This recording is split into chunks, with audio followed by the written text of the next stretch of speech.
आज हम फिर से उस गाय के पास आए हुए हैं जिसे कि हम जंगल से लेकर आए थे। तो ये गाय तो खड़ी हो चुकी है, लेकिन अब इसकी जो दवाएं हैं वो नियमित चलेंगी। उसके बाद जैसा कि मैंने आपको बता रखा है, इसको उसी जगह पर हम छोड़ आएंगे जहाँ पर इसका झुंड है।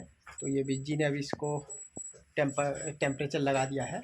विशाल बिष्ट जी ने कितना आया है इसमें, तो 100.1 इसका अभी टेम्परेचर आया है। किसी भी गाय को इंजेक्शन या दवा देने से पहले उसका करना होता है टेम्परेचर चेक। तो टेम्परेचर चेक करने के बाद कुछ ताकत का इंजेक्शन हम इसे दे रहे हैं डॉक्टरी सलाह के बाद।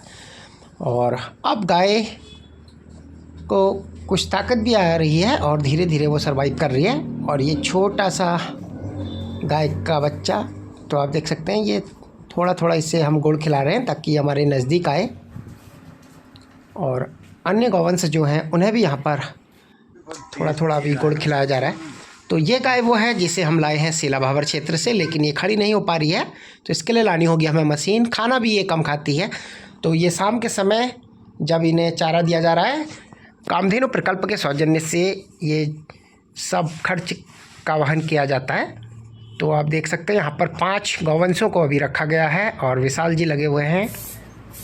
साथ ही इसे मक्खी ना लगे इसलिए स्प्रे भी करा जा रहा है, लेकिन इसकी स्थिति ख़राब है। तो इसके लिए हमें जल्द से जल्द लानी होगी मशीन, क्योंकि जो सरकारी मशीन है वो अभी सही नहीं है।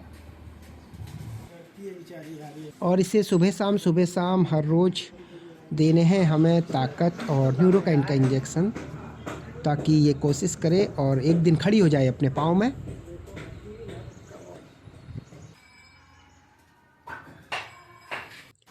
और यह है दूसरी गाय जिसे कि हम जंगल से लाए थे। इसको भी हम पिलाते हैं हर रोज़ थोड़ा थोड़ा कैल्शियम। ये भी कमज़ोर है और जैसे ये सही होगी तो इसको इसके झुंड में छोड़ दिया जाएगा। बात क्या लगी जिस गाय को हम सीला भावर क्षेत्र से उठा के लाए थे, आज उसके लिए हम मशीन लेकर आ रहे हैं। और आप देख सकते हैं कि पूरन भट्ट जी भी हमारे साथ हैं और श्री बड़ोला जी के यहाँ से लेकर आएंगे हम मशीन।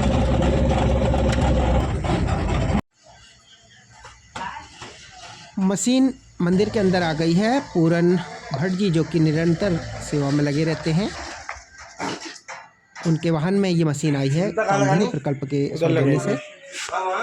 और अब कुछ युवा साथियों की मदद से हम इसे नीचे उतार लेते हैं। काफ़ी भारी मशीन है, 4 लोगों की आवश्यकता होती है इस मशीन को उठाने के लिए। और गाय को हमने बेल्ट पहना दी है और अब इससे उठाने का प्रोसेस शुरू किया जा रहा है ताकि ये अपने पैरों में खड़ी हो जाए। कम से कम 1 से 1.5 घंटा इसको हम खड़ा रखेंगे, जैसा कि हमें वेटनरी विभाग द्वारा बताया गया है कि 1 से 1.5 घंटे तक इस गाय को रखना है मशीन में खड़ा, सुबह शाम। और इसके पाँव भी चलाने होंगे, क्योंकि लगातार बैठे रहने से इनके पाँव जाम हो जाते हैं।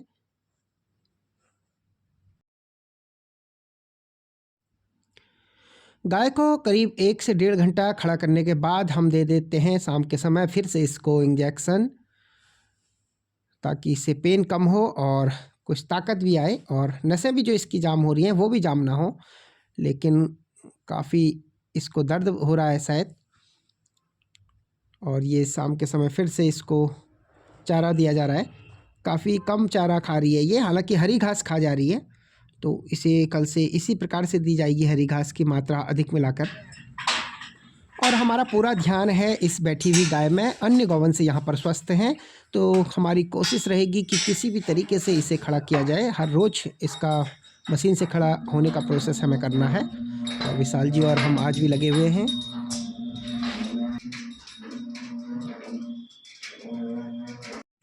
गाय को हम लगातार कोशिश में हैं कि मशीन में खड़ा रखा जाए, लेकिन आप देख सकते हैं कि इसके पाँव काफ़ी जाम से हो गए हैं और ये अब अपने पाँव नहीं लगा रही है, क्योंकि ये 3-4 दिन बैठी रह गई थी।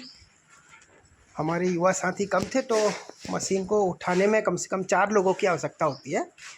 और वहाँ पर भी नाली में फंसी हुई थी ये पार्ट खोल दो नहीं तो पीछे वाला, अगर आपको ऐसा लग रहा है तो ना। बहरहाल हम इसके लिए ये मशीन लाए हैं और अब देखते हैं जैसा भी होगा, जो भी होगा।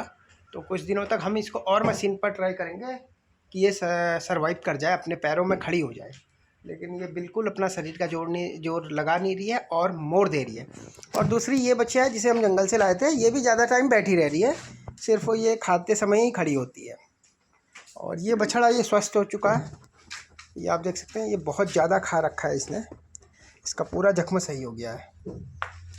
और ये गाय तो पहले से है ही हमारे पास, जो जंगल में भी आई थी।